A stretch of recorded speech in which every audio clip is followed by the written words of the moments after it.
বকলিয়াঘাটৰ এটি কিশোৰ ফূৰ্তিৰ সৃষ্টি কৰ্মই দৃষ্টি আকৰ্ষণ কৰিছে বহুজনৰ চিত্ৰশিল্পী এই কিশোৰক আমাৰ এক বিশেষ প্ৰতিবেদন এজন প্ৰতিভাৰ কিশোৰ চিত্ৰশিল্পী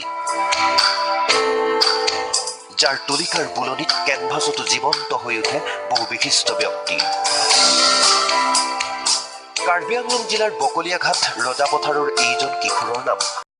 দাৰপাং অৰ্ণৱৰ নান্দনিক সৃষ্টিৰাজিয়ে দৃষ্টি কাঢ়িছে বহুজনৰ শ্ৰীমন্ত শংকৰদেৱৰ পৰা আৰম্ভ কৰি ৰাজনীতি সাহিত্য ক্ৰীড়া সংখ্যাত ব্যক্তিৰ ছবি আঁকিছে অৰ্ণৱে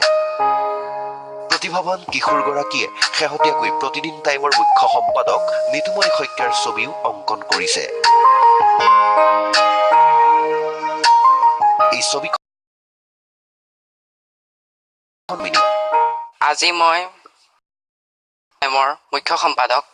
নিতুমণি শইকীয়া দেৱৰ এখন আলোকচিত্ৰ অংকন কৰিছোঁ মই প্ৰতিদিন টাইমৰ এই লগতো দেখিয়েই তেওঁৰ আলোকচিত্ৰখন অংকন কৰিছোঁ কেনেকৈ চিত্ৰশিল্পৰ চৰ্চা কৰে শিশুটিয়ে শুনক তেওঁৰ নিজৰ মুখেৰে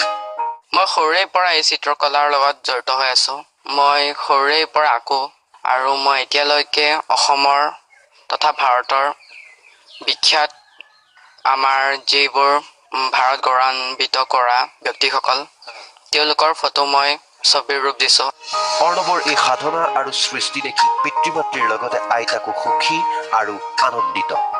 পুত্ৰ হিচাপে অৰ্ণৱক মই গৌৰৱ কৰোঁ আৰু তেওঁ যেন অঞ্চলটোৰ লগতে অসম তথা সমগ্ৰ ভাৰতবৰ্ষৰ সুনাম কঢ়িয়াই আনক তেওঁৰ প্ৰতিভাৰে তাকে মই কামনা কৰিছোঁ মোৰ মনত বহুত আনন্দই লাগে গতিকে তাই সদায় যাতে তাক যাতে প্ৰভু ভগৱন্তই যাতে দয়া কৰি যাতে দীৰ্ঘজীৱী আয়ু দিয়ে